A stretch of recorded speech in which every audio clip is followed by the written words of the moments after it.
Okay हाँ okay. Done है। Yes yes. साथियों नमस्कार, मैं डॉक्टर आरपी त्रिपाठी राज शिक्षा केंद्र भोपाल की ओर से।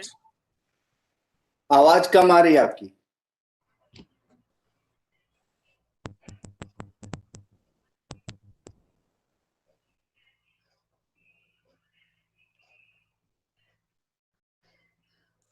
नमस्कार मृगनंदन जी। नमस्कार सर। भोपाल की ओर से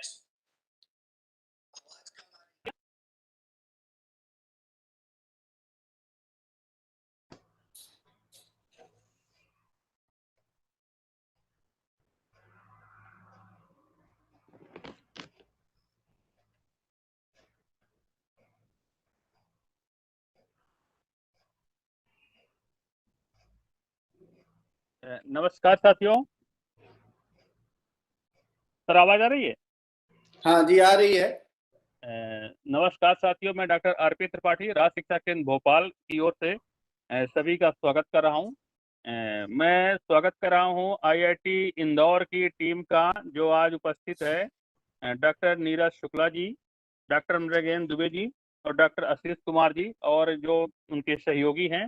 मैं अपने फील्ड के सभी साथियों, डाइट की फैकल्टी, समस्त टीचर, स्टूडेंट, हमारे जो स्टीम आधारित स्कूल हैं उनके शिक्षक साथियों, आज से राष्ट्रीय आविष्कार अभियान के तहत 2021-22 सत्र में जो हमें शुरुआत करना था मैथ और साइंस की गतिविधियों को आईआईटी इंदौर के माध्यम से हम लोग प्रदर्शित कर रहे हैं। ये सत्र हमारा 14 अप्रैल 2021 से प्रारंभ हो गया था, परंतु कतिपय कारणों से 2 और 3 सप्ताह ही हम इस कार्यक्रम को चला पाए और इसके बाद कोविड की परिस्थितियों के कारण इसको हमें बंद करना पड़ा। निश्चित तौर से ये परिस्थितियां हमारे सभी के लिए दुखदायी रही। एक बार हम सब लोग फिर से नए ऊर्जा के साथ एकत्र हुए हैं कि इस कार्यक्रम को, जो हमारे बच्चों के लिए, शिक्षकों के लिए बहुत हितकर है, जिससे हमारे बच्चे लाभान्वित हो रहे हैं। निश्चित तौर से बच्चे स्कूल नहीं जा पा रहे हैं, घर में ही बैठे हैं। घर में बैठ करके वो पढ़ते पढ़ते बहुत सारी चीजें करते हुए इतना अपने आप को समेट लिए हैं कि उनको लगता है कुछ हमें नया मिल जाए। उनको नया देने के लिए आईआईटी इंदौर के साथ हम एक प्रोग्राम लेकर आए हैं, जो विगत सत्र में भी ये कार्यक्रम चला है, इस सत्र में भी चलेगा। और ये आप लोगों को हर बुधवार 4 से 5 बजे नियमित तौर से ये इस सत्र में ये कार्यक्रम प्रसारित होगा। अधिक से अधिक संख्या में विद्यार्थियों से, शिक्षकों से, अभिभावकों से अनुरोध है कि बच्चों को इसमें जोड़ें। जो लाइव देख सकें तो ठीक है, यदि नहीं देख पाते तो बाद में भी यह कार्यक्रम आईआईटी इंदौर के चैनल पर उपलब्ध रहता है, वहां से आप विद्यार्थियों को यह कार्यक्रम दिखा सकते हैं। मैं आगे की कार्रवाई के लिए डॉक्टर नीरज शुक्ला जी को आमंत्रित करता हूं कि आज के व्याख्यान के लिए और अपनी कुछ बातें रखने के लिए ये कार्यक्रम के संबंध में डॉक्टर शुक्ला जी। मैं आशीषा जी से रिक्वेस्ट करूंगा कुछ बोले। हाँ हाँ हाँ। नमस्कार बच्चों। तो इस इस लंबे समय अंतराल के बाद हम फिर से जुड़ रहे हैं। इन स्थितियों में बहुत सारे आप लोगों ने आसपास देखा होगा परेशानियां आई, पर हम उनसे उबरे। और यही होता है जीवन का नियम कि एक बार परेशानियां आती हैं, हम उनसे उबरते हैं और फिर से अपने कामों में लग जाते हैं। तो एक बार हम फिर से जुड़ रहे हैं अपने इस विज्ञान पर चर्चा की श्रृंखला की कड़ी में। और आज के हमारे स्पीकर, हमारे ईबीएसबी कन्वीनर, बेसिकली राष्ट्रीय शिक्षा अभियान आईआईटी इंदौर के कन्वीनर डॉक्टर नीरज जी हैं, जो हमारे साथ जुड़ेंगे अपने इस समीकरण पर अंकों से समीकरण की तरफ इसको लेकर के। तो मैं नीरज जी का एक संक्षिप्त परिचय देना चाहूँगा।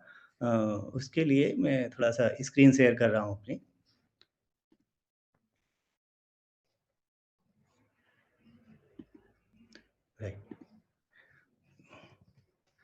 तो हम आपका विज्ञान पर चर्चा कार्यक्रम में स्वागत करते हैं। तो नीरज जी का जन्म उत्तर प्रदेश में हुआ। उनकी प्रारंभिक शिक्षा भी उत्तर प्रदेश के इलाहाबाद विश्वविद्यालय से संबंधित सीपीएम महाविद्यालय में बेसिकली प्रारंभिक शिक्षा वहाँ हुई। उसके बाद में ये इनकी बीएससी और एमएससी डिग्री भी उन्होंने वहीं से प्राप्त करी। इसके बाद पीएचडी के लिए उन्होंने इलाहाबाद यूनिवर्सिटी में एडमिशन लिया और वहाँ से अपना पीएचडी कंप्लीट करी। इसके बाद उनका वर्क एक्सपीरियंस काफ़ी लंबा रहा है। काफ़ी जगह पे उन्होंने छोटे-छोटे समय अंतराल के लिए जॉब करी। फॉर एग्जाम्पल ये इलाहाबाद यूनिवर्सिटी के एज ए गेस्ट फैकल्टी हो, या फिर गाज़ियाबाद, ग्रेटर नोएडा, फिर से इलाहाबाद, और फिर सेंट्रल यूनिवर्सिटी बिहार पटना में भी उन्होंने जॉब अपना योगदान दिया as a faculty of mathematics. और इसके बाद वो आईआईटी इंदौर ज्वाइन करे, और 2012 में ज्वाइन करने के बाद में एज ए असिस्टेंट प्रोफेसर, अभी वो आईआईटी इंदौर में एज ए एसोसिएट प्रोफेसर अपनी सेवाएं दे रहे हैं। आपका शोध कार्य फ्रेम थ्योरी, वेवलेट एनालिसिस और हार्मोनिक एनालिसिस से संबंधित है। आपने बहुत अच्छे पब्लिकेशंस किए हैं। मोर देन 18 रिसर्च आर्टिकल्स आपके पब्लिश हो चुके हैं। आपने अपनी शोध प्रस्तुति ना सिर्फ भारतवर्ष के बहुत सारे संस्थानों में दी है, बल्कि अर्जेंटीना और इटली में भी आपको अपने शोध कार्य प्रस्तुत करने का मौका मिला। आपको काफी वित्तीय सहायता भी मिली है। बहुत आई रिकॉग्नाइज्ड यू दिस MHRD, जो पहले अभी नाम इनका मिनिस्ट्री ऑफ एजुकेशन हो गया, ज्ञान प्रोग्राम के तहत CSR न्यू दिल्ली से आपको वित्तीय सहायता मिली है। और NBHM national board of higher mathematics department of atomic energy से भी आपको वित्तीय सहायता मिली है। अब मैं आपके और अपने स्पीकर के बीच में ज़्यादा समय ज़्यादा अंतराल न करते हुए नीरज जी से रिक्वेस्ट करूंगा कि वो अपना टॉक शुरुआत करें। धन्यवाद आशीष जी, विवरण देने के लिए डिटेल। और मैं बहुत बहुत धन्यवाद करता हूं अपने टीम को भी, और धन्यवाद करता हूं डॉक्टर रावेन जी का, जिनके साथ हम लोग मिलके प्रोग्राम स्टार्ट किए और सक्सेसफुली किया। और मैं स्वागत करता हूं जो हमारे नए बच्चे हैं कक्षा 5 से कक्षा 6 में अभी आए हैं, तो उनका भी मैं स्वागत करता हूं। और ये अच्छा प्रोग्राम है जिसको हम लोग अच्छे फैकल्टी के साथ लेके आ रहे हैं और आपको अच्छे नॉलेज देने की कोशिश कर रहे हैं। हमारा मेन मकसद है कि जो एनसीईआरटी की कक्षा 6, 7, 8 की बुक्स है उसको कवर करना और उससे रिलेट करना। तो उसी कड़ी में आज मैं मैथमेटिक्स मतलब गणित में यहाँ पे टीचर हूँ, जो आप टीचर जानते हैं, एज ए एसोसिएट प्रोफेसर यहाँ कहा जाता है पोजीशन। तो यहाँ पे मैं गणित विषय में मतलब पढ़ाता हूँ बच्चों को। तो उसी से लेते हुए मैं कक्षा 6, 7, 8 की जो गणित है उसके बारे में थोड़ा सा चर्चा करना चाहूंगा। हम मेरी स्लाइड दिख रही है आई थिंक आशीष जी? हाँ जी। हाँ, मैं उसी के बारे में चर्चा करना चाहूंगा। आप कभी दुकान पे जाते हैं तो खरीदते हैं, कुछ सामान खरीदा 20 रुपए का, तो उसके बाद 5 रुपए का सामान है तो 15 रुपए आप रिटर्न करते हैं, लेते हैं। इसी तरीके से बहुत सारी चीजें व्यवहारिक चलती हैं घर में। आप मम्मी पापा ने पैसा दिया उसको लौटाते हैं तो वो टोटल लेते हैं पैसे का।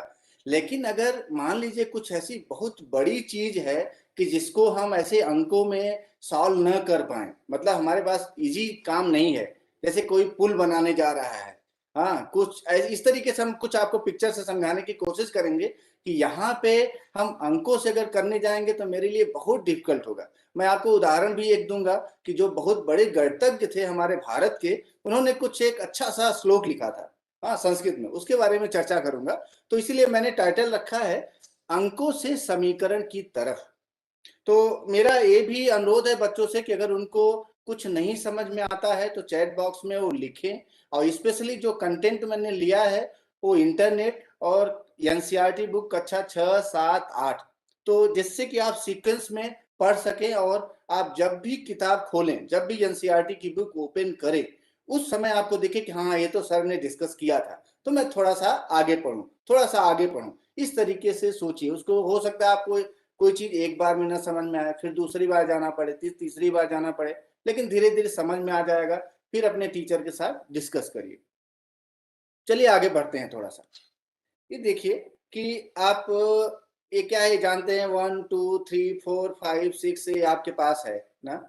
हाँ, 1 2 इससे बहुत फेमिलियर है। इसको क्या कहते हैं, प्राकृतिक संख्याएं, नेचुरल नंबर। सर इसमें सर एक सेकंड का हमारा इसमें अनुरोध ये है जी कि जी ये एनसीईआरटी की बुक के साथ साथ ये मध्य प्रदेश राज्य की भी बुक है, तो जी जी जी। स्टूडेंट के लिए हम कह सकते हैं कि आपकी बुक में।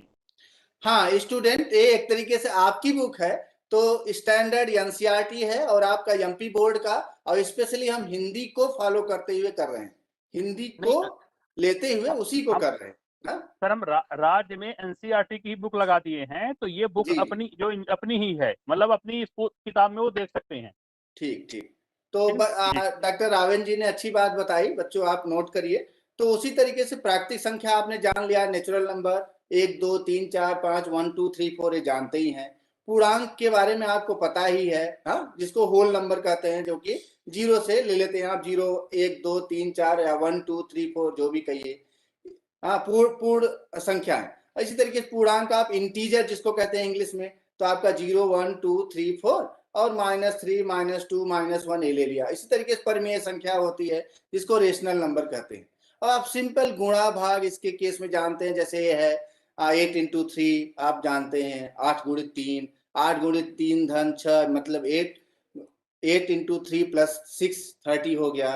ये चीजें आप जानते हैं ना। लेकिन होता क्या है कि व्यवहारिक जीवन में कुछ अगर सिंपल है, आपको दुकान गए 10-20 रुपए 100 रुपए खर्च कर रहे हैं तब तो अच्छा है। लेकिन अगर कोई बहुत बड़ी चीज हमें करना है, बड़ी चीज क्या करना है अभी देखते हैं, तो उसके लिए हो सकता है ये चीजें अंकों से सॉल्व करना हमारे लिए आसान न हो। क्वेश्चन ये उठता है कि हम क्या ये चीजें जो भी गणित है इसको हम व्यवहारिक जीवन में भी देख सकते हैं क्या, इसका कुछ उपयोगिता है क्या। चलिए एक एग्जाम्पल लेते हैं। ये देखिए अच्छा सा एग्जाम्पल, आपने तोप देखा होगा, हाँ, ज्यादातर हर जगह आजकल दिखता है भाई, कहीं वार हो रहा है, कहीं लड़ाई हो रही है, ऐसा तो वो प्लान करते हैं कि कैसे गोला बारूद फेंके कि उनके टारगेट पे पहुंचे। तो अगर उसको देखिए तो उसमें एक अच्छा सा इक्वेशन बनता है जिसके बारे में हम चर्चा करेंगे। इसको हम समीकरण कहते हैं ना। समीकरण होता क्या है इसके बारे में डिटेल करेंगे। तो मतलब ये है कि अगर आप देखिए तो वहां पे भी गणित लग रही है। उसी गणित से ही हम देख रहे हैं कि अगर मान लीजिए किसी टारगेट को, किसी आपको पहाड़ पे फेंकना है, इस बिंदु पे हमारा शत्रु है, उस शत्रु पे फेंकना है तो कैसे फेंके, तो उसके लिए हमारा कैलकुलेशन किया जाता है। तो कैलकुलेशन करके फिर उसी हम तोप को करते हैं और डायरेक्शन फिक्स करते हैं, फिर उसके बाद हम गोला बारूद फेंकते हैं। इसी तरीके से एक इक्वेशन अगर सीधी लाइन ऐसी बन रही है तो एक इक्वेशन, एक समीकरण ऐसा कुछ बन रहा है ना। एक देखिए यहाँ पे एक दूसरा एग्जांपल देख लीजिए, आप फुटबॉल का देख लीजिए, तीर का देख लीजिए, ये वॉलीबॉल का देख लीजिए ना। चलिए एक अच्छा सा एग्जांपल केला का देखते हैं। केले में देखिए ये क्या बन रहा है, एक ऐसा कुछ बन रहा है। ये क्या है, अगर इसको मैथमेटिक्स के दृष्टि से देखिए तो कुछ न कुछ ये रेखा है, कुछ न कुछ मतलब कर्व है ना। तो इसको हम समझ सकते हैं कि मैथमेटिक्स के इसका कुछ होगा क्या ना, कुछ वैल्यू होगा क्या। अगर हम अंकों से जाते तो क्या होता कि यहाँ कुछ वैल्यू देते, हाँ, कुछ यहाँ देते, कुछ यहाँ देते और कुछ यहाँ देते, यहाँ बहुत मतलब कठिन हो जाता है इतना देना। लेकिन अगर हम कुछ समीकरण दे दें तो हमारे लिए आसान हो जाएगा। जस्ट हमने कुछ नंबर दिया, एक दिया, फिर हमारा वाई आ गया, x = 1 दिया, y = समथिंग आ गया ना। ऐसे कुछ निकल के आएगा, हम देखेंगे आगे। इसी तरीके से अगर आपके पास ये देखिए त्रिभुज है, ये जानते हैं आप, तो मान लीजिए हमने यहाँ पे इसका डिस्टेंस, जो लेंथ है 15 रखा, मतलब इसकी लंबाई यहाँ से लेके यहाँ तक लंबाई 15 है, और इसका कुछ कह दिया हमने, मान लीजिए x है और ए वाला कुछ है, तो निकालिए कि कितना आएगा। इसके बारे में भी हमें सोचना चाहिए कैसे आएगा ना। इसी तरीके से और भी चीजें आती है, आप इनको जानते होंगे, बहुत पॉपुलर है ना, बहुत अच्छी तरीके से जानते होंगे। तो अगर आप थोड़ा सा रियलाइज करिए कि मैथमेटिक्स इसके पीछे है कि नहीं, यहाँ पे देखिए कुछ ऐसा बन रहा है ना, तो आप देखेंगे तो कुछ न कुछ बहुत गहरी मैथमेटिक्स है। हो सकता है अभी आपको समझ में ना आए, लेकिन बाद में चीजें समझ में आएंगी। यहाँ पे बहुत गहरी मैथमेटिक्स है। अगर आप देखिए कोई क्रिकेट खेल रहा है, मान लीजिए बॉल फेंक रहे हैं, कैच लेने का कुछ किस एंगल से या किस तरीके से फेंका जा रहा है कि वो कैच हो जा रहा है ना, इसके पीछे भी कुछ मतलब गणित ही है। मतलब अगर आप देखिए तो हर चीज में कुछ न कुछ गणित, कुछ न कुछ मैथमेटिक्स इन्वॉल्व है। एक अच्छा सा खेल और देख लेते हैं ना, इसके बारे में जानते हैं क्या नाम है इसका ना। तो ये देखिए यहाँ पे अगर आप चाह रहे हैं कि गोल यहाँ पे जाए, यहाँ पे हो, तो कैसे फेंका जाए, तो यहाँ पे भी एक अच्छी सी गणित है, अच्छा सा कुछ मैथमेटिक्स लगता है, उसके थ्रू यहाँ पे आप कर सकते हैं कि हाँ ये एंगल बना के, एक करो बना के ये भेजा जाए, तो आपका हम यहाँ पे जो गेंद है, ये बॉल है जो, इसको यहाँ हम पहुंचा सकते हैं। चलिए एक अच्छा सा एग्जांपल और लेते हैं। आपने बहुत जगह पुल देखा होगा, अच्छे अच्छे पुल देखते हैं आजकल तो बच्चे, इंटरनेट पे हर समय जुड़े हुए हैं, हर समय यूट्यूब वगैरह देखते रहते हैं। एक देखिए अच्छा सा ब्रिज है, ये ब्रिज में देखिए इसका शेप, इसको सिडनी हार्बर ब्रिज कहते हैं। आपका सिडनी हार्बर ब्रिज है, ये आपका शेप ऐसे बना हुआ है, और उसी डिजाइन में ये भी बना हुआ है।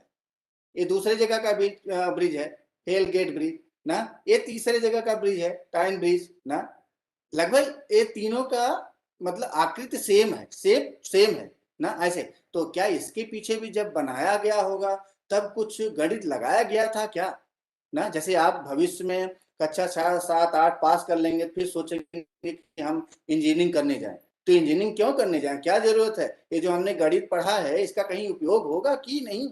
उस उपयोग को अगर देखिए तो हम अब आगे देखेंगे कि यहाँ पे बहुत अच्छी गहरी गणित का उपयोग होता है, जिसके सहायता से हम अच्छे अच्छे पुल बना पाते हैं, हाँ अच्छे अच्छे ब्रिज बना पाते हैं। तो जो भी आप पढ़ रहे हैं, जो भी गणित आप यूज कर रहे हैं, वो कहीं न कहीं उपयोगी है। इसीलिए मैंने आपको एग्जाम्पल दिया। और आप किसी भी चीज में देखेंगे, अगर गणित की दृष्टि से देखेंगे, कुछ न कुछ आपको सोचने की मिल जाएगा, क्या यहाँ पे गणित लग रहा है ना। चलिए देखिए इन्होंने क्या किया कि यहाँ पे कर्व ये बनाया कुछ, हाँ इसका देखा कि इस पे कितना ऊंचाई है, इस पे कितना ऊंचाई है, इस पे कितना ऊंचाई है। और बाद में ऑब्जर्व किया इन्होंने, रियलाइज किया कि कुछ ऐसा इक्वेशन बन रहा है। वाई कहाँ है, वाई यहाँ पे है, हाँ और यक्स यहाँ पे है, इसके बीच में कुछ समीकरण बन रहा है, जिसको हम लोग इक्वेशन करें इंग्लिश में, तो ये समीकरण कुछ बन रहा है ना। इसी तरीके से अगर यहाँ पे देखिए तो यहाँ पे भी ऐसे ही एक समीकरण बन रहा है, मतलब यहाँ पे भी एक अच्छी सी गणित लग रही है। तो अगर आप भविष्य में मान लीजिए इंजीनियरिंग करने जाते हैं और आपको प्लान है कि पुल बनाना है, तो अगर आप गणित की दृष्टि से देखेंगे तो हो सकता है बहुत अच्छा, बहुत डिजाइनदार अच्छा पुल बना पाए, कुछ नए सोच के साथ आ पाए, कि जैसे कि आपका पुल के बारे में जो भी फिजिक्स, मैथमेटिक्स, केमिस्ट्री जो भी लगता है, साइंस जो भी लगता है, सबको देखते हुए, और मैथमेटिक्स का बहुत ज्यादा रोल है, हाँ बहुत ज्यादा इंपॉर्टेंट है ये सब बनाने के लिए। तो अब ये जो होता है, ये जो हमने स्टडी कर रहे हैं, एक तरीके जो अध्ययन करना चाह रहे हैं, ये किसके तहत आता है। अगर ये देखिए तो ये आता है बीज गणित के तहत ना, बीज गणित। अब बीज गणित का प्रारंभ कैसे हुआ, और एक क्वेश्चन ही बनता है, क्या हमारे इंडिया में भी किसी ने किया है क्या। तो चलिए हम केवल, मैं पढ़ता हूँ, हो सकता है आपके मोबाइल में बहुत छोटा दिख रहा हो, इसलिए मैं केवल पढ़ रहा हूँ, बहुत धीरे धीरे पढ़ूंगा, और ये आपके बुक में भी है। यह कहा जाता है कि गणित की एक शाखा के रूप में बीज गणित का प्रारंभ लगभग 1550 ईसा पूर्व में, अर्थात 3500 वर्ष पूर्व हुआ, जब मिस्रवासियों ने अज्ञात संख्याओं को व्यक्त करने के लिए संकेतों का प्रयोग करना प्रारंभ किया था। 300 ईस्वी पूर्व के आसपास भारत में अज्ञातों को अक्षरों से व्यक्त करने और व्यंजक बनाना एक बहुत सामान्य बात थी। अनेक महान भारतीय गणितज्ञ, जो भी हमने कहा ना, क्या हमारे भारत में भी किसी ने ऐसा कुछ किया हुआ है क्या, और भारत के बाहर में भी इसके बारे में किसी ने चर्चा किया है क्या, और किसने चर्चा किया है, भारत में चर्चा किसने किया है। देखिए आर्यभट्ट जी का आपने नाम सुना होगा, ब्रह्मगुप्त जी, आर्यभट्ट 476, हाँ 476, हाँ ब्रह्मगुप्त थे, महावीर थे, और उसमें प्रमुख नाम थे भास्कर, भास्कराचार्य इनको कहते हैं, भास्कर द्वितीय ना, भास्कर प्रथम भी थे, जो कि वेद शास्त्री थे, वो वेद के ज्ञाता थे, और ये वो 500 या 600 के आसपास थे। और भास्कर जी थे आपका 1114 के आसपास। हम भास्कर जी के बारे में और चर्चा करेंगे। क्यों चर्चा करेंगे, क्योंकि आपके उज्जैन, एमपी में उज्जैन है, आप जानते होंगे आजकल सावन चल रहा है, महाकालेश्वर मंदिर पे काफी लोग दर्शन भी करने जाते होंगे, लेकिन कोरोना है, बचा के जाना चाहिए। तो यहाँ पे भास्कर जी का कर्म स्थली उज्जैन रहा है, उसके बारे में हम चर्चा करेंगे। तो क्या क्या कई अन्य ने बीज गणित के अध्ययन में बहुत योगदान दिया। उन्होंने अज्ञात राशियों के लिए बीज, वर्ण इत्यादि जैसे नाम दिए और उन्हें व्यक्त करने के लिए रंगों के नाम के प्रथम अक्षरों के रूप में प्रयोग किया, जैसे काला का का, नीला का नी, इस तरीके से उपयोग किया। अच्छा, फिर उसके बाद क्या आता, अलजेब्रा। अलजेब्रा के लिए भारतीय नाम बीज गणित है। इन्हीं प्राचीन भारतीय गणितज्ञों के समय काल का है। लेकिन अलजेब्रा का एक तरीके से 825 ईस्वी में ये बगदाद के थे। बगदाद के एक अरब गणितज्ञ मोहम्मद इब्न अल खुवारिज्मी द्वारा लिखित एक पुस्तक अल जिबार वाल अल मुगाला वाला के शीर्षक से लिया गया। तो मीन्स इनका काफी योगदान माना जाता है ना। तो हम लेकिन ठीक है, लेकिन हम थोड़ा सा भास्कराचार्य के बारे में चर्चा करेंगे। क्यों चर्चा करेंगे? क्योंकि हमारे उज्जैन इनका कर्म स्थली रहा है। मैंने फोटो इंटरनेट से लिया है, अब एग्जैक्ट यही है क्या है पता नहीं। तो उन्होंने, भास्कराचार्य जी एक प्रसिद्ध गणितज्ञ और ज्योतिषी थे। उन्होंने एक श्लोक लिखा था, बहुत अच्छा श्लोक लिखा है। पूर्व प्रोक्तम व्यक्तम व्यक्तम बीजम प्राय प्रश्नानो वीन अव्यक्तम युक्त्या ज्ञातुम शक्या मंदी निर्णि तांत यस्मांतस्य द्विचमी बीज क्रियांच। मीन्स क्या कहना चाह रहे हैं, अर्थात मंद बुद्धि के लोग व्यक्ति गणित, अंक गणित की सहायता से जो प्रश्न हल नहीं कर पाते हैं, वे प्रश्न अव्यक्त गणित मीन्स बीज गणित के सहायता से हल कर सकते हैं। दूसरे शब्दों में बीज गणित से अंक गणित की कठिन समस्याओं का हल सरल हो जाता है। इन्होंने कब दिया था? 1114 में जन्म हुआ था, उसी के आसपास, उसके बाद जब आए थे उज्जैन तब इन्होंने किया हुआ था ना, बताया। उस समय बताया था कि ये बीज गणित की कितनी उपयोगिता है ना। आप यहाँ पे देखिए, तो मैंने थोड़ा ये भी लिखा है, भास्कर द्वितीय प्राचीन भारत के उज्जैन के प्रमुख, उज्जैन है आपके बगल में, उज्जैन है, उज्जैन के मुख्य गणितीय केंद्र में खगोली वेधशाला के प्रमुख थे। इसका श्रेय अग्रणी गणितज्ञ वराह मिहिर ब्रह्मगुप्त को जाता है, जिन्होंने वहां काम किया और गणितीय खगोल विज्ञान के इस स्कूल को बनाया। भास्कराचार्य जी का एक बहुत अच्छा जो द्वितीय घात के फार्मूले, इसके सूत्र के बारे में इनका काफी नाम है। और ये आप जब भी साइंस मतलब विज्ञान और गणित से कभी भी काम करेंगे, और ये हर जगह आपको उपयोग में आता रहेगा। ax² + bx + c। 1185 के आसपास में उज्जैन में इनका निधन हो गया। और भास्कर 1 और भास्कर 2 से आपने देखा होगा उपग्रह भी छोड़े गए हैं ना, तो उनको याद किया जाता है। तो मैं बच्चों को एक ऐसे वो करना चाह रहा हूँ, असाइनमेंट देना चाह रहा हूँ, होमवर्क, कि आप थोड़ा सा आर्यभट्ट के बारे में एक कहानी लिखिए, एक ऐसे लिखिए। वराह मिहिर के बारे में थोड़ा सा ऐसे लिखिए। ब्रह्मगुप्त के बारे में ऐसे लिखिए। और अपने भारतीय गणितज्ञों के बारे में कलेक्ट करिए कि कौन कौन क्या काम किया है, थोड़ा सा ढूंढिए ना। ये आपके लिए होमवर्क है। चलिए, बीज गणित का थोड़ा सा हम और बात करते हैं। कुछ चीजें हमने लिखा है जो कि आपको काम में आएगा। बीज गणित लगभग संपूर्ण गणित को एक सूत्र में पिरोने वाला विषय है। आरंभिक बीज गणित अंक गणित के इस मामले में अलग है कि सीधे संख्याओं का प्रयोग करने के बजाय उनके स्थान पर अक्षरों का प्रयोग करता है, जो या तो अज्ञात होती हैं या जो अनेक मान धारण कर सकती हैं। बीज गणित चर आपका बहुत ज्यादा यूज होगा ना। चर ये वेरिएबल, अचर कांस्टेंट राशियों के समीकरण को हल करने तथा चर राशियों के मान निकालने पर आधारित है। चर क्या है? शब्द चर का अर्थ वह वस्तु जो विवरण वैरी करती है, अर्थात बदलती है, चर का स्थित मान नहीं है, यह विभिन्न मान ले ग्रहण कर सकता है। जैसे आपने देखा जो ब्रिज था, जो पुल था, पुल में क्या है, x एक्सिस था, y एक्स था और y था। x की मान दीजिए और y का कुछ मान निकल के आ जाएगा। और ये जो बीज गणित है बहुत जगह उपयोगी है। निर्देश, सांख्य ज्यामिति, कैलकुलस, आपका साइंस, टेक्नोलॉजी, हर जगह यूज में आता है ना। चलिए थोड़ा सा आगे बढ़ते हैं, एक एग्जाम्पल लेते हैं। कैसे हम समीकरण, तो हमने बहुत जगह बोला, समीकरण होता क्या है, ये समीकरण कैसे बना सकते हैं। तो हमने एक एग्जाम्पल आपके बुक से ही उठाया। मान लीजिए माचिस की तीली ले लेते हैं। अब माचिस की तीली लेके हम यल शेप बनाना चाहते हैं, यल आकृति बनाना चाहते हैं। तो अगर हम यल बनाना चाह रहे हैं तो देखिए इसमें कितनी यल बनाने के लिए हमें 2 तीली की जरूरत पड़ रही है ना। यहाँ पे एक यल ये हो गया, दूसरा यल हो गया, इसमें 4 की जरूरत पड़ रही है। यहाँ पे 1 यल, 2 यल, 3 यल ना। तो ये हमें कितने एक तरीके से 6 की जरूरत पड़े। तो अगर हम 1 यल बनाना चाह रहे हैं तो हमें 2 तीली जरूरत पड़ रही है, 2 बनाना चाह रहे हैं तो 4 पड़ रही है, 3 बनाना चाह रहे हैं तो 6 पड़ रही है, 4 बनाना चाह रहे हैं तो 8 पड़ रही है, 5 बनाना चाह रहे हैं तो 10 पड़ रहा है, 6 यल बनाना चाह रहे हैं तो 12 पड़ रहा है।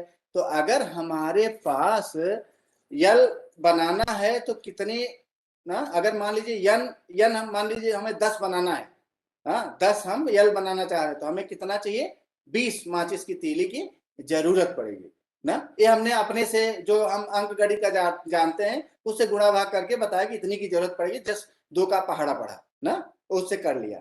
अच्छा देखिए मतलब क्या जरूरत पड़ रही है आपको, 2n की जरूरत पड़ रही है। मतलब 1 से 2, 1 यल बनाने के लिए 2, 2 से 4, 3 से 6, 4 से 8, 5 से 10, ऐसे इतने की जरूरत पड़ रही। तो हुआ क्या, अगर चलिए मान लीजिए देखते हैं कि यदि 10 तीलियां दी हुई हैं, आपको 10 तीलियां दी गई हैं, तो ये देखिए लिस्ट, इसमें देखिए तीलियों की संख्या इसमें क्या है 10। तो 10 तीलियां हैं तो कितने यल बन रहे हैं, यहाँ पे हमने देखा कि 5 यल बन रहा है।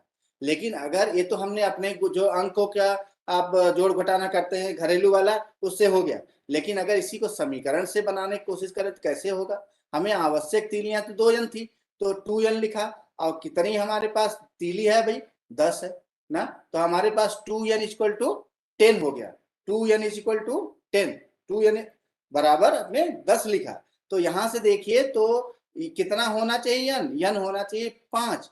तो अगर हम देखिए एक टेबल बना लिया तो यन अगर 2 रखा तो 4 संतुष्ट कर रहा है क्या, नहीं ना।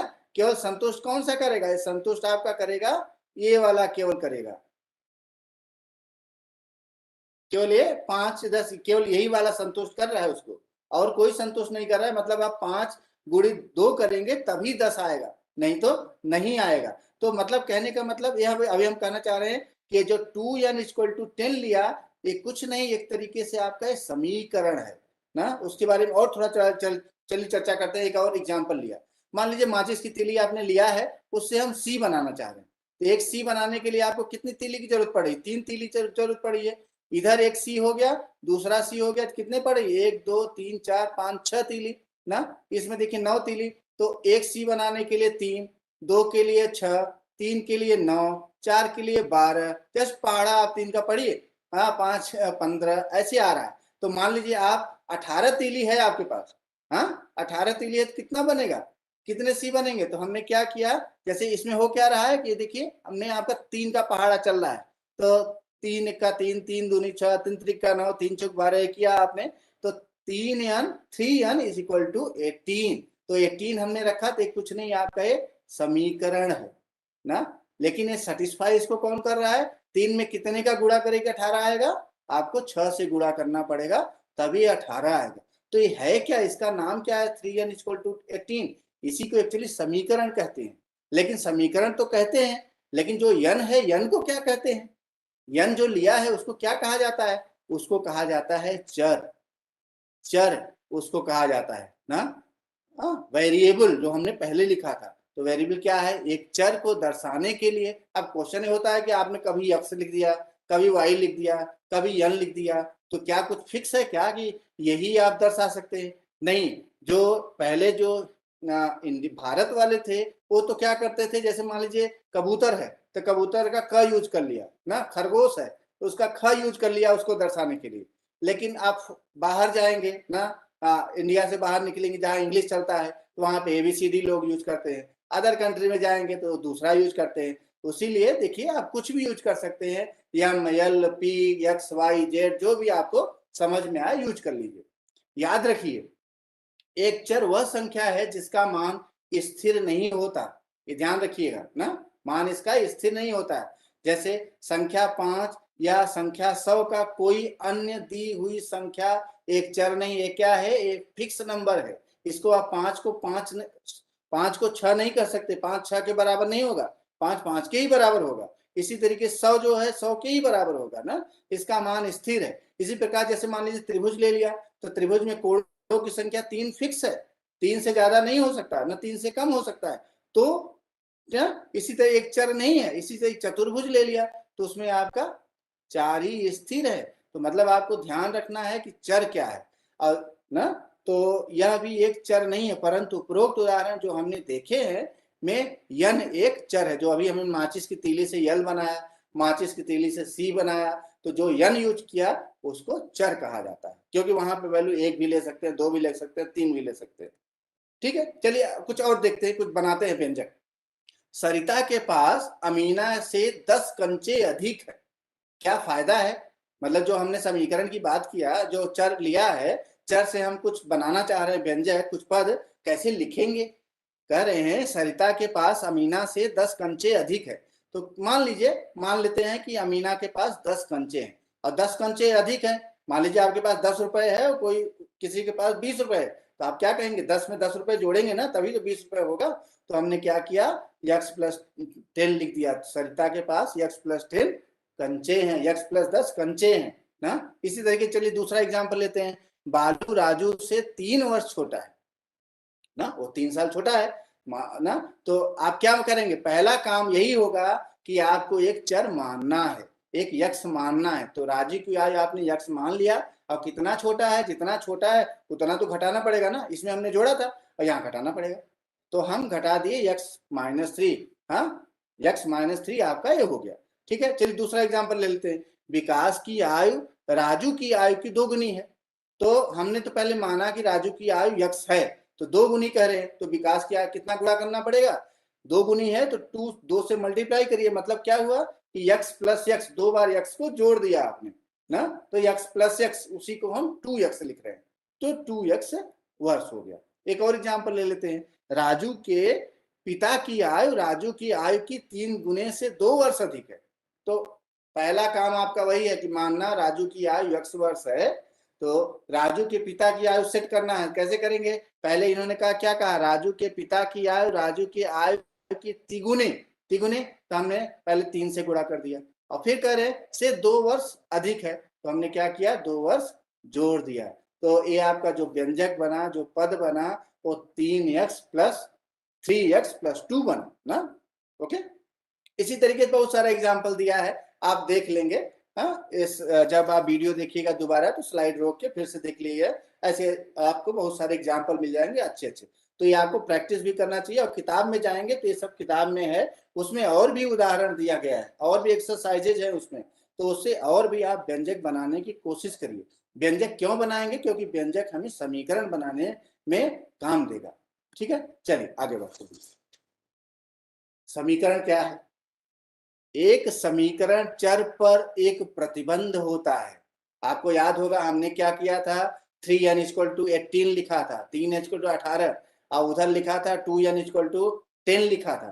तो ये कुछ नहीं, एक प्रतिबंध है, यह केवल एक निश्चित मान के लिए संतुष्ट होता है। वहां पे आप देखिए तो आपने देखा था कि जब 2n=10 है तो n=5 के लिए ही होता है, वो केवल एक ही मान वहां पे चल रहा है ना। और जब आप 3n=18 लिखा तो वहां पे भी केवल n=6 ही चल रहा है, वो एक ही मान के लिए चल रहा है। तो एक समीकरण के दोनों पक्षों के बीच समता मीन्स एक चिन्ह चलता है। ठीक है, अगर आपने कहीं ऐसा चिन्ह देख लिया या ऐसा चिन्ह देख लिया, इसका मतलब क्या है कि 2n जो संख्या है, 2n कथन 2n संख्या 10 से बड़ा है, इसको ये कहा जाता है 2n>10 ना। ये समीकरण आपके जो उसमें बुक को ही मैं फॉलो कर रहा हूं, ये समीकरण नहीं है। इसी प्रकार कथन जैसे 2n संख्या 10 से छोटा है ना, तो ये आपका इसको ऐसे लिखा, तो ये समीकरण नहीं है।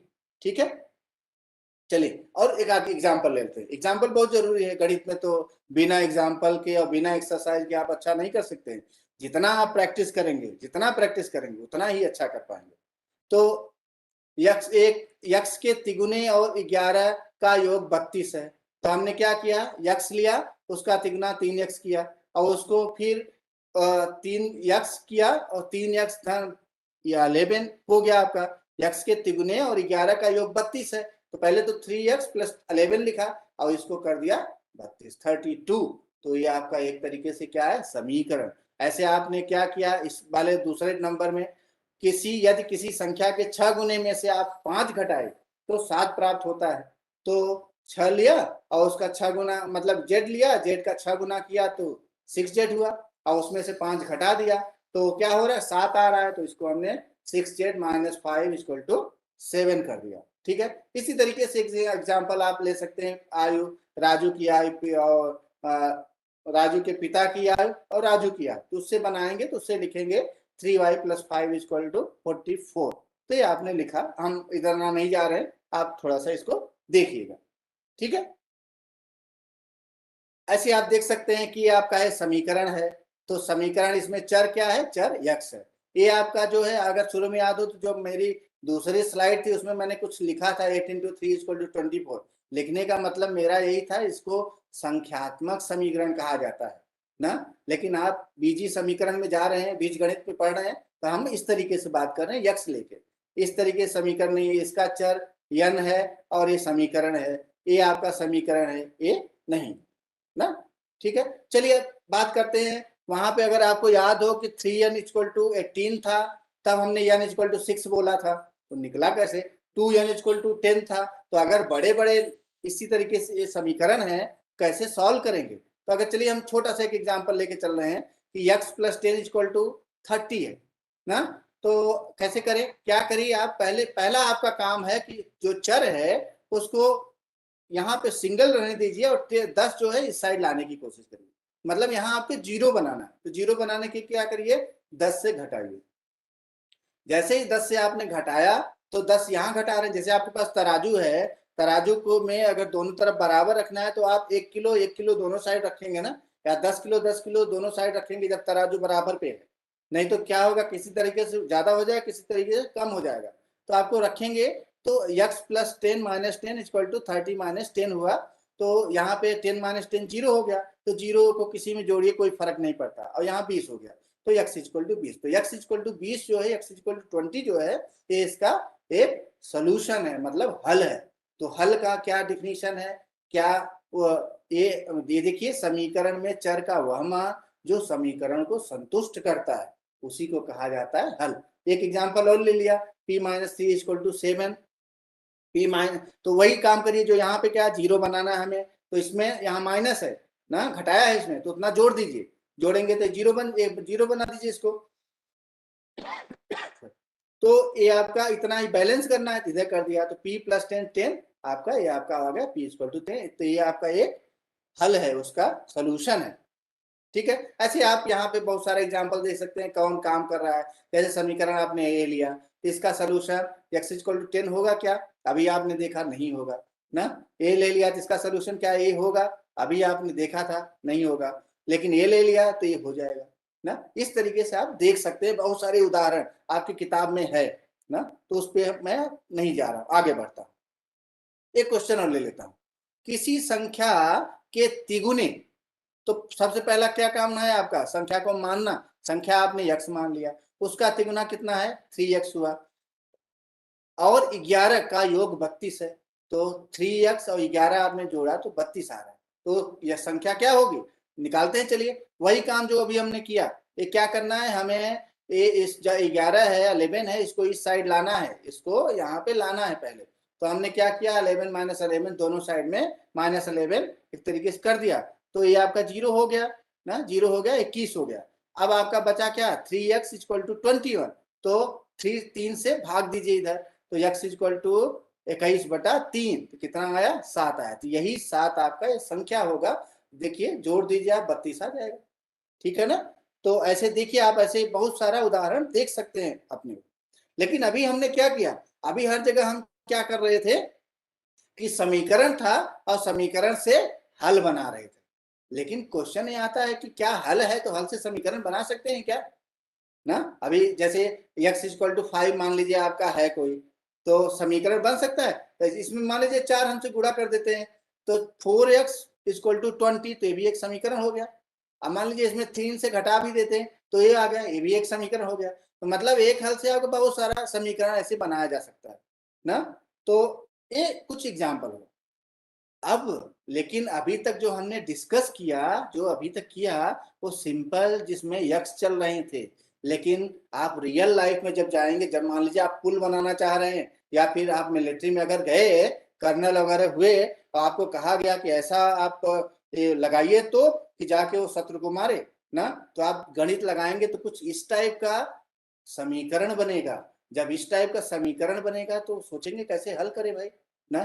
तो हल तो हम नहीं बताएंगे यहाँ पे, लेकिन मतलब इसके कहना चाह रहे हैं कि इसकी उपयोगिता बहुत ज्यादा है। अंतर क्या हो रहा है इसमें? इसमें देखिए यहाँ पे आपके पास केवल एक्स है, लेकिन यहाँ पे कुछ बदल गया है, यहाँ पे एक्स स्क्वायर आ गया है। एक्स स्क्वायर मतलब एक्स गुणित एक्स ना। चलिए एक चीज यहाँ पे देखिए, ये भी आपने देखा होगा, ये मार रहे हैं भाई, हाँ तीर मार रहे हैं या ये बना रहे हैं, तो कुछ यहाँ पे ऐसा कुछ इक्वेशन बन रहा है, हाँ कुछ समीकरण बन रहा है। यहाँ पे भी क्या हो रहा है, ये स्क्वायर आ रहा है। एक एग्जाम्पल केला वाला देखिए, केला वाला बहुत अच्छा है, आपने आज हो सकता है सुबह केला खाया, मैंने तो खाया है भाई। हाँ तो यहाँ पे देखिए ऐसे ही स्क्वायर बन रहा है ना, तो एक कर्व बन रहा है, तो इसका भी इसी टाइप का इक्वेशन बनता है। तो उस टाइप का जो यहाँ पे भी देखिए, आपने जो पुल वाला देखा था हमने, यहाँ पे भी अगर इसको खोलेंगे तो स्क्वायर बन रहा है, यहाँ पे भी स्क्वायर बन रहा है। तो अब एक्सप्रेशन जैसे आप व्यंजक में कहीं एक्स स्क्वायर आ रहा है, कहीं 2y स्क्वायर आ रहा है, कहीं 3x स्क्वायर -5 आ रहा है, कहीं x इंटू वाई आ रहा है, कहीं ये आ रहा है, इसका मतलब क्या है? जैसे मान लीजिए यही एग्जाम्पल देखते हैं, 4x माइनस 3xy है, तो इसका मतलब है कि चलिए 4x स्क्वायर को कैसे देखेंगे? पद है 4x स्क्वायर, मतलब एक गुणा किसका हो रहा है? 4 हुआ 4x इंटू एक्स, तीनों को गुणा किया, मल्टीप्लाई किया, तब आपके पास 4x मिला है। इसी तरीके से 3xy या -3xy करिए, तो ये आपने -3 लिया और x लिया और y लिया, इसको मल्टीप्लाई किया, तब जाके आपको क्या मिला है? तब आपको ये व्यंजक ये पद मिला है ना। तो इसका मतलब इस तरीके से, इसी तरीके से आप ये भी एग्जाम्पल देख सकते हैं ना। तो मैं आगे बढ़ता हूं। अब बातें होती है कि आप कहेंगे कि एक्स स्क्वायर और कहीं होता है क्या?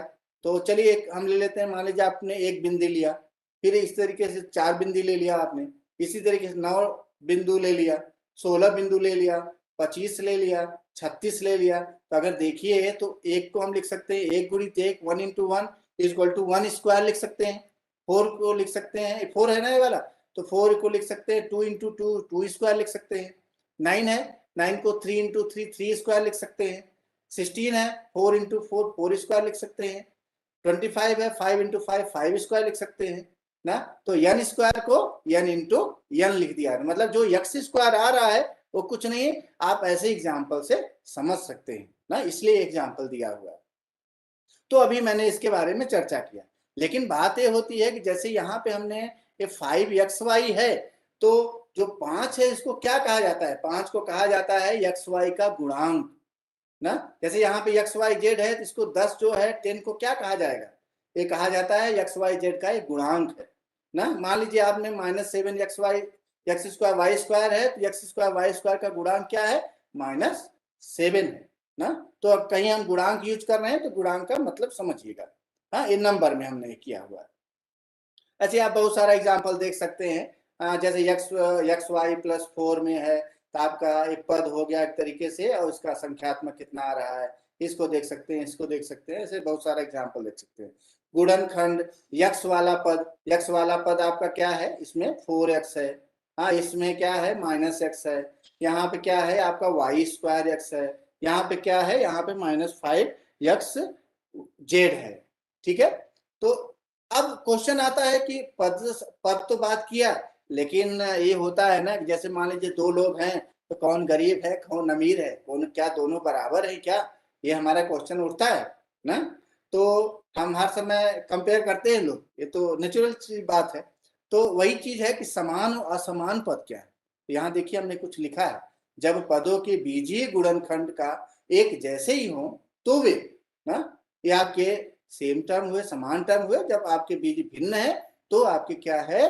असमान टर्म कहलाते हैं ना। चलिए एक उदाहरण लेते हैं, उदाहरण आपको ले रहे हैं। तो आपने क्या किया? 2xy के गुणनखंड 2 2 x y है ना, और 5 x y का गुणनखंड आपका ये आपका 5 x y है। ठीक है, तो ये आपके पास क्या है, इनके बीजी अर्थात वे इनमें चर है, गुणन एक ही है, इसलिए इसको समान पद कहा जाता है। लेकिन अगर आपने ले लिया 2xy 2xy और -3x लिया तो ये भिन्न भिन्न बीजी गुणनखंड आते हैं। क्यों आते हैं आप समझ गए होंगे। यहाँ पे देखिए, यहाँ पे xy बराबर है, मतलब x है y है, यहाँ पे क्या है, यहाँ पे x y है, लेकिन यहाँ पे केवल x ही है ना। तो समान और असमान समझ गए होंगे। यहाँ पे बहुत सारा उदाहरण दिया है। मान लीजिए आपने 7x लिया और 12y लिया, तो कैसे देखेंगे कौन समान है भिन्न है। भिन्न भिन्न है, ये अलग चल रहा है, ये अलग चल रहा है ना। तो इसमें x हो रहा है, इसमें y हो रहा है। ये आपने लिया तो यहाँ देखिए बराबर, मतलब x इसमें भी है, x इसमें है, मतलब एक तरीके से हम चर को देख रहे हैं ना। यहाँ पे a b है, यहाँ पे भी a b है, यहाँ b है, लेकिन आप जानते हैं a b और b दोनों गुणा करें तो बराबर आता है ना। ये ध्यान में रख के आप इसको भी समान कर सकते हैं ना, समान मान के चल रहे हैं, ये भी बराबर ये समान है ना, जो आप जानते हैं, जो आप घरेलू यूज करते हैं व्यवहारिक जीवन में, आपका A B equal to B ही चलता है। इस तरीके से और भी उदाहरण। ठीक है, चलिए अब तो हमने तो ये देख लिया बहुत सारा इस तरीके समीकरण का भी एग्जाम्पल देखा, उदाहरण देखा। अब उसको जो पद का भी नाम लिया। अब क्वेश्चन ये उठता है कि एक पद, द्विपद, 3 पद, ऐसा कुछ होता है क्या ना। तो जैसे मान लीजिए आपके पास 7xy है, 5 - 5m है, 3z² है या 4 है। इसको अगर ऐसा पद आ रहा है तो इसको क्या कहेंगे, इसको हम कहेंगे एक पदी ना। ये आपका एक पदी व्यंजक है। ठीक है, इसी तरीके से अगर आपके पास 2 टर्म आ रहे हैं, x + y आ रहा है, 5m - 5 आ रहा है, mn + 4m आ रहा है, तो इसको क्या कहेंगे, इसको कहेंगे द्विपदी। इसमें 2 है ना। अगर इसी तरीके से 3 आ रहा है तो 3 पदी आ रहा है ना। हमने बात क्यों किया, अगर आपको याद हो तो जब पुल बना रहे थे तो पुल में एक इक्वेशन था y = this + this ना। तो अगर राइट हैंड साइड यार देखिए आप, तो कुछ 2 पद है ना उसमें, या 3 पद कितने जाएंगे, तो उसको देखने की कोशिश करिए। जब तोप वाला गोला देख रहे थे उससे में एक y = कुछ बन रहा था, तो उसमें भी आप देखिए तो उसमें कितने पद बनेंगे ना। तो इसी तरीके से 3 पद का आप चर्चा कर सकते हैं। अब ये होता है कि क्या बहुपद हो सकता है क्या, मतलब 4 पद, 5 पद, 6 पद, ऐसे होता है क्या।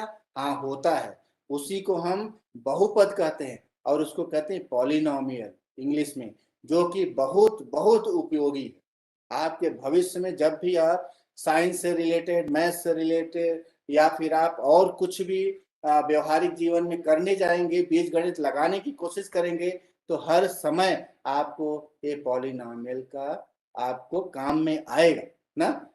तो मतलब यहाँ पे मेन रोल किसका आ रहा है, पॉलिनोमियल का आ रहा है। जिस तरीके से अंकों में हमने क्या है, जोड़ घटाना जानते हैं, गुणा भाग जानते हैं, तो अब एक क्वेश्चन उठता है कि वहां पे तो जोड़ घटाना गुणा भाग जानते हैं हम, यहाँ पे भी जानते हैं क्या, क्या वैसे ही चलता है क्या, या अलग चलता है क्या ना, उसके बारे में हमें चर्चा करना है। तो हमारा मेन उद्देश्य है कि एक पद, मान लीजिए बहुपद है ना, तो उसको जोड़ना, कैसे जोड़ेंगे, कैसे घटाएंगे, कैसे गुणा करेंगे, कैसे भाग करेंगे। तो देखते हैं, हम कोशिश करेंगे कि कितना बता पाते हैं आपको। तो ये आप ध्यान रखिए कि पॉलिनोमियल बहुत उपयोगी है। तो हमने, अगर आपको याद हो तो मैंने अपने टाइटल में रखा है अंकों से समीकरण की तरफ भाग 1। तो रखने का मकसद ये है कि कुछ पॉलिनोमियल का आपको कुछ पोर्शन में बता रहा हूं और भविष्य में कुछ और बताने की कोशिश करूंगा, जो कि आपको जब आप कक्षा 9, 10, 11, 12 या भविष्य में कुछ भी करने जाएंगे तो उपयोगी होगा। ठीक है, तो हम आते हैं आगे।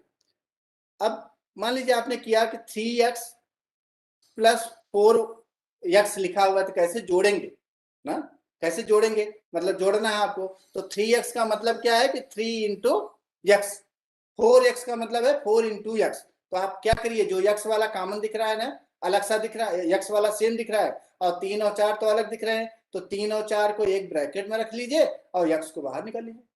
तो ऐसे ब्रैकेट बनाइए, ब्रैकेट बनाना बहुत जरूरी है, ब्रैकेट नहीं बनाएंगे तो फिर नहीं समझ पाएंगे। ठीक है, ब्रैकेट बनाया आपने, तो 3 और 4 7 हो गया, और 7 7 × x कर दीजिए, तो आपने इसको 7x लिख दिया। तो मतलब ये हुआ कि 3x + 4x = 7x x हुआ, ठीक है। चलिए एक और दूसरा लेते हैं, घटाना है।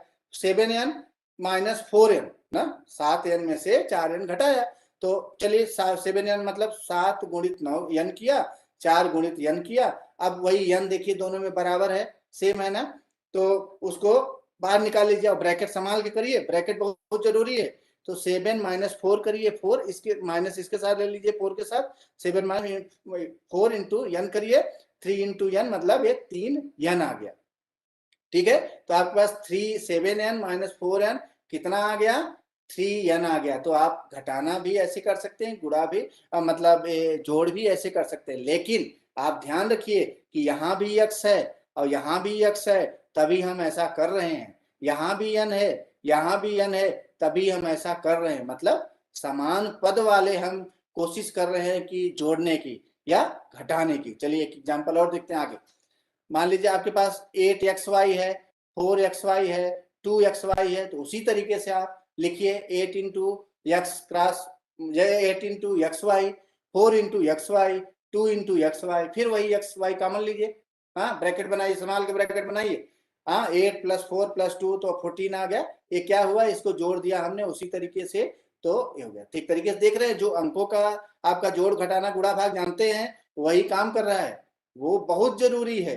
तो जो आप 1 2 3 4 5 जानते हैं, जोड़ घटाना जानते हैं, वही लेके आपको आगे बढ़ाएगा, ठीक है। मतलब कहने का मतलब है कि जो आप कक्षा 6 में पढ़ाई करेंगे अच्छा, तो 7 में आपका ऑटोमेटिक मन बनेगा और पढ़ने का, 8 में और पढ़ेगा, 9 में और बनेगा। तो जैसे मन बनाते जाएंगे वैसे अच्छा होता जाएगा।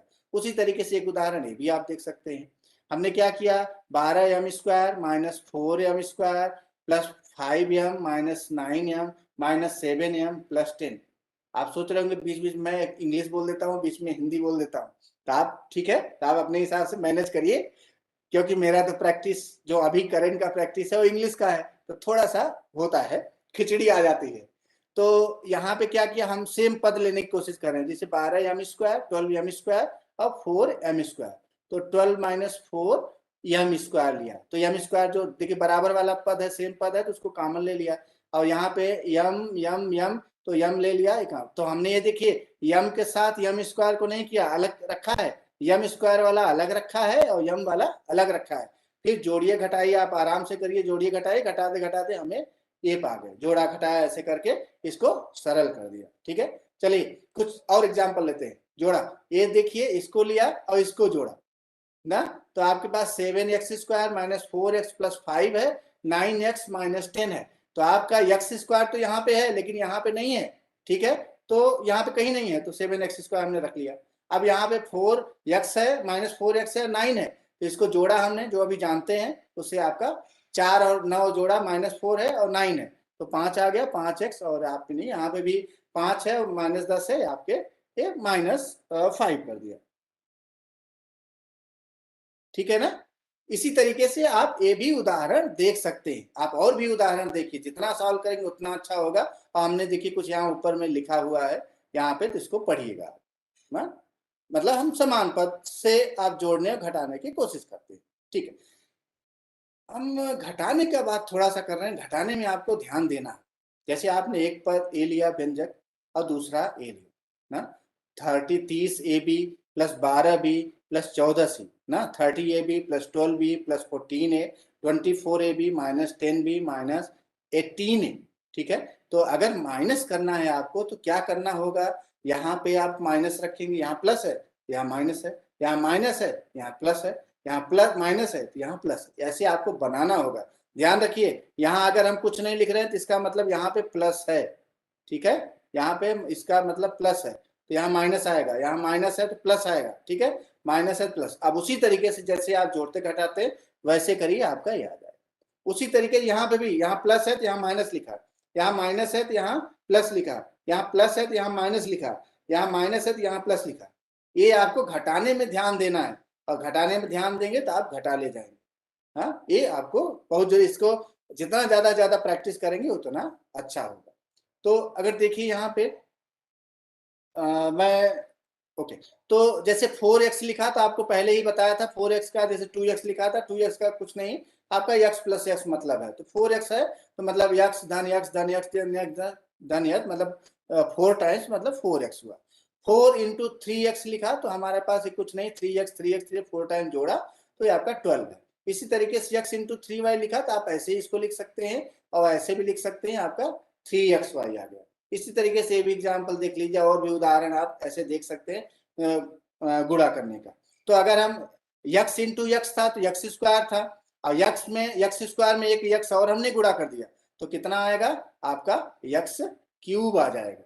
ठीक है, तो अब जस्ट उसमें और x गुणा कर दीजिए, x पावर 4 हो जाएगा। ठीक है, अब आप मान लीजिए कि चलिए इसको घटाते हैं। आप ये जानते हैं, अब हमने गुणा जो किया एक पद से एक पद में गुणा किया, अब एक पद से बहुपद में हम गुणा करना चाह रहे हैं तो कैसे होगा? नियम क्या चलता है, अगर आपने 7 गुणित 106 है तो 106 को आप लिख सकते हैं 100 धन 100 प्लस 6 ना, और उसके बाद 7 को आप यहाँ भी गुणा करते हैं और 7 को यहाँ भी गुणा करते हैं प्लस बीच में लगा के, तो आपके पास ये 7 इंटू 100 700 और 7 इंटू 6 42 हो गया, आपका ये आ गया। इसी तरीके से गुणा माइनस में चलता है, तो आपका क्या हुआ वही हम टेक्निक लगाएंगे। ठीक है, तो आपके पास अगर ये लिखा हुआ है तो 3x होगा 3x इंटू 5y प्लस 2, तो आपको क्या करना है, आपको इससे भी गुणा करना है और आपको इससे भी गुणा करना है, और बीच में जो जोड़ है उसको यहाँ लाना है, और वैसे जैसे हमने अभी जोड़ किया सेम उसी तरीके से चल जाएगा। लेकिन अब कोई कहता है कि नहीं आपने 3x आगे रखा है यहाँ पीछे रख दें तो क्या अंतर होगा क्या? नहीं, जो हम व्यवहारिक जीवन में अभी जो कर रहे हैं उसमें ऐसा नहीं है, दोनों बराबर है ना, तो आप ऐसे भी निकालेंगे तो भी वही रहेगा। इसी तरीके से आप ये भी कर लीजिए, इसी तरीके से भी कर लीजिए। यहाँ मैं थोड़ा सा तेजी से भाग रहा हूँ तो ये आप ये कर सकते हैं। तो आपके लिए मैं एक तरीके से होमवर्क दे रहा हूँ ना। हाँ, इसी तरीके से आप देखिए, अब 2 पद का गुणा करने की कोशिश करिए, जैसे ये चल रहा है जैसे ये चल रहा है, तो क्या करिए आप 3a लीजिए, 3a को गुणा करिए पहले 2a में और 3b में, तो हमने क्या किया 3a into 2a plus 3b ऐसे लिखा, फिर 4b को करिए 4b को ऐसे लिख दिया, फिर अभी आपने देखा है और उसी से गुणा करिए, फिर से करते करते आप आ गए। एक एग्जाम्पल ये हो गया, एक एग्जाम्पल ये हो गया। ठीक है, तो अब मैं ऐसे ही आप कर सकते हैं, उदाहरण है, जितना आप प्रैक्टिस करेंगे उतना ही अच्छा होगा और समझ में आ जाएगा। ये एक्चुअली स्पेशली कक्षा 7 और कक्षा 8 के बच्चों के हिसाब से है, कक्षा 6 में ये शायद नहीं है। हम तो गुणा के बारे में ही बात कर पा रहे हैं। उसी तरीके जैसे यहाँ पे आपके पास a प्लस बी स्क्वायर है, तो इसका मतलब क्या है, जैसे हमने x स्क्वायर बताया था, x स्क्वायर मतलब x इंटू x, तो मतलब हमने किया a plus B into A plus B. तो अब गुणा करना, अभी थोड़ी देर पहले बात किया ना, a से गुणा करिए किसमें, इसको लीजिए, हाँ a से इसमें करिए तो a into A plus B, फिर b को इसमें करिए, इससे गुणा किया तो ये आपका ये आ गया, फिर आपका ये आ गया। ठीक है, सॉल्व किया था, ये आपका बहुत यूजफुल है, भविष्य में आप कभी भी कुछ भी करेंगे, गणित और साइंस या कुछ भी, हर समय उपयोगी है, हर समय उपयोगी है ना। ऐसे आप ये कर सकते हैं, ऐसे आप ये कर सकते हैं। तो हमने गुणा के बारे में बहुत तेजी से बताया, लेकिन मैं ये चाहता हूं कि आप लोग प्रैक्टिस करिए, आप लोग प्रैक्टिस करिए, जितना ज्यादा से ज्यादा प्रैक्टिस करेंगे उतना ही अच्छा होगा। और मेरा ये भी आपसे रिक्वेस्ट है, सभी से रिक्वेस्ट है कि आप कोरोना का भी केयर करिए, घर से बाहर निकल रहे हैं तो बहुत अच्छी तरीके से मास्क लगाइए। मैं कामना करता हूं कि जल्दी से जल्दी आप अपने स्कूल में जाएंगे, जल्दी से जल्दी भगवान अच्छा सिचुएशन बनाएंगे, आप स्कूल में जाएंगे जहाँ पे आपको अपने टीचर से मिलने की डायरेक्ट आप मिल सकते हैं ना। तो मैं बहुत बहुत धन्यवाद करता हूँ कि मुझे ऐसा मौका मिला, मैंने कुछ चर्चा किया, भविष्य में फिर मौका मिलेगा फिर हम चर्चा करेंगे। जय हिंद। धन्यवाद नीरज जी, धन्यवाद। तो धन्यवाद सर, बहुत ही रोचक तरीके से आज आपने मैथमेटिक्स के बारे में बताया।